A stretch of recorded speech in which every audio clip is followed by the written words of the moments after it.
Welcome back to the channel. Another episode of Fiancé and Finances. My name is Steven. I'm a pharmacist and I own 52 units of real estate. My name is Christine. I'm a pharmacist and we own real estate together. So today we want to kind of talk about a more juicier topic, talking about how Christine felt like I was prioritizing real estate over her during COVID when I scaled massively. So to kind of set the stage, I bought a lot of real estate during COVID. When interest rates lowered, I did a huge cash out refinance, stripped out a lot of equity, and I used that to essentially buy my 26 unit apartment complex, my mobile home park, my 20 unit apartment complex, and two single family homes. And I started like two businesses on the side. One was an independent pharmacy, and one was a Amazon drop shipping store. So obviously, I scaled massively, tried to do a lot simultaneously, and obviously, when doing all that while working full time, uh, things are going to drop, right? And one thing that Christine felt dropped was me prioritizing her.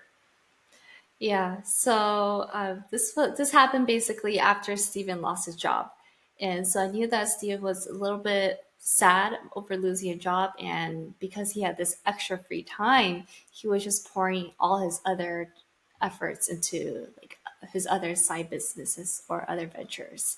And I saw that happen. And at first, I was extremely happy that he had other venues to kind of just like spend his time on while he was also looking for other jobs.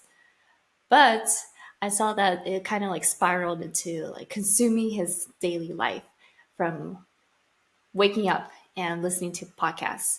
And he would listen to multiple podcasts throughout the whole day. Like he loved Bigger Pockets and he would listen to that on 2x speed. And he would basically listen to that all the way up until he basically went to sleep. Even when we were hanging out, he would like have it in the background or play in the car. And that's not something you want to like listen to in the car while like going on a date or anything like that. So I think that was like one of the hardest transitions, just seeing him transform into a different person that I basically when we first met. Yeah, so from her perspective, basically, I was so consumed by real estate, and my identity shifted from being a pharmacist into a real estate investor after I got laid off because it was pretty shocking, and I had my identity shattered as a pharmacist the moment I was laid off unexpectedly during COVID. So I poured all. I'm the type where I go 110% to everything I do, right? So I poured myself. Said, you know what? I want another source of income so that I can have stability, not depend on my pharmacist W-2 salary.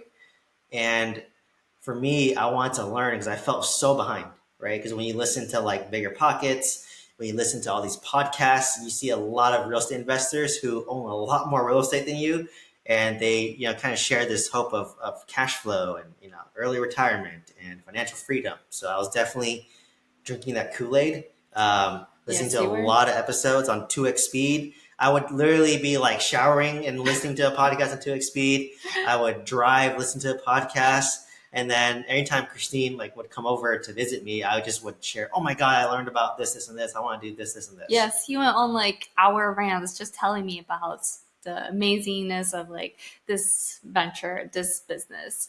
And then that's the last thing I wanted to listen to when I would like hang out with him.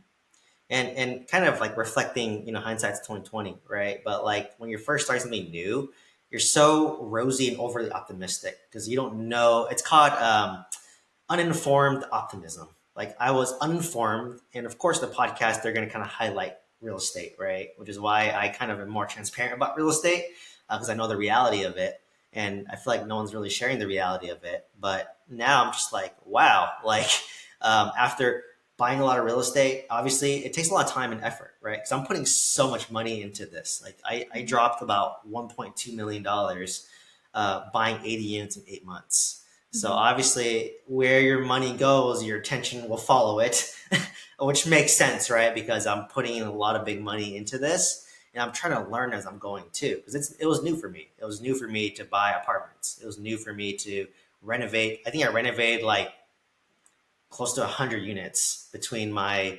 apartments and my mobile home park. I was managing multiple property managers, multiple contractors, all working full time, and I didn't have help. It was just me.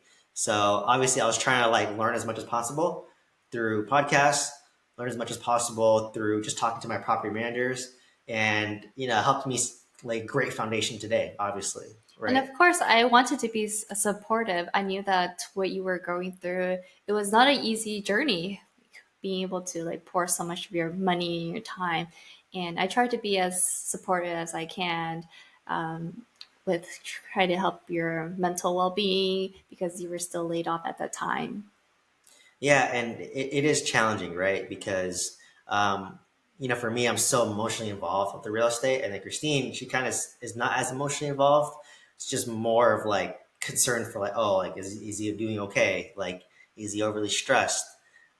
So, like I said, it was just a different transition because I did transform into someone like different, I would say, compared to what she was used to. The more like cookie cutter pharmacist, more predictable versus now that I was jumping into entrepreneurship, into real estate, into business, like I was growing so rapidly that maybe Christine felt like she felt a little left behind. Yeah. I think what did help with that is that just communication.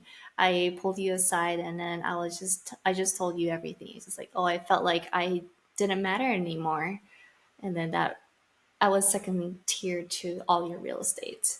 And that was your only priority because that's what you poured in most of your time, your money in. And I was just like an afterthought. Yeah, and for me, so initially, obviously, when I heard that, you get defensive, right? Like You typical. did? Yeah, I did get defensive, and because to me, I thought, okay, I'm doing this for like us, right? Like I'm trying to build large amounts of wealth to basically set us up for eventually when we get married, have kids, and it gives us the option to basically work. So, and why I'm sharing this is because I think a lot of couples will go through this, or like I'm thinking I'm doing this, but to be honest, Christine never asked me to do this. Yeah, I was Right. like, I'm perfectly happy, like you Yeah. just being a pharmacist, and we're just working together towards one goal of either like being financially free. Like I didn't even imagine real estate would be in the picture for us when we started dating. Yeah. And this happens a lot, right? Where, like for me, I'm like, oh, I'm doing this for us. And then I would see her comments as like, oh, attacking or not supporting what I was trying to do. Right. But in reality, it was just, like I said, she never asked me to do it. She was fine with me just being a normal pharmacist or, I was a pharmacy manager. And just we're both working as two pharmacists and we would live a comfortable life, to be honest. And we could probably still retire early, to be honest. It may not be like 30s, but it may be like 50, which is still early. Hmm. Right. But in my mind, I was so gun ho and like, I want to retire by 35. I'm 34 now, right? So failed that, but like when I retired by 35 with $20,000 a month and like passive income and every investment I did, I was like overly rosy. Like mobile home park, I'm gonna make $50,000 a month in positive cash flow. Hmm. My Amazon drop shipping store, it's gonna make me $5,000 to $10,000 a month Right. in that. But reality was I lost $30,000 on that Amazon dropshipping store. I lost $100,000 on a mobile home park. I have cash flow in real estate today, but I know that that cash flow is just saved for like a major repair that's going to happen. Because when you own 52 units, repairs are going to happen. So after I kind of got like slapped in the face and humbled by that and kind of experienced the reality of real estate, that's when I kind of met back in the middle, and was kind of in the stabilizing process of that.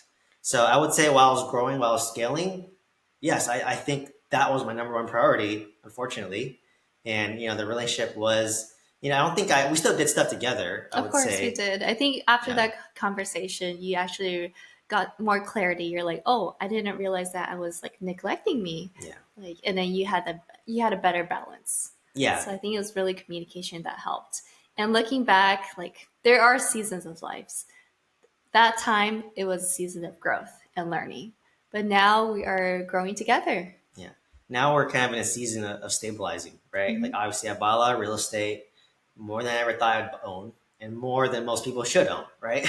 So very fortunate to be in that position. But is that sustainable again? Like I don't think I would want to do 80 units in 8 months. I don't Yeah. want to repeat what I went through. That was rough. Yeah. It was rough, right? But now that I went through that season, now I have a season of like, okay, I can optimize my life. And what does that look like? like I have the options to pay off this house if I want to, right? I could sell a property and then pay off this property if I wanted to. I could have the option to do that, and then we can both be part-time pharmacists. So it just gives us so many, or we can continue to work full-time, which is fine, and still hold on to the real estate. But whenever we want to step down to part-time, we have the option there. So it's just really nice in hindsight now that I went through that 3 year grind, that 3 year struggle for both of us, and it came out, ahead with options. Yeah, thankful. I'm very thankful for that, and then because of that, we're able to have a more solid foundation. Yeah. Yeah. So, hopefully this gives you some kind of realistic insight as to what happens when one person wants to scale and buy a bunch of real estate, and the other person may or may not be on board or may not understand it. So it's really great to be on the same page and ideally learn together.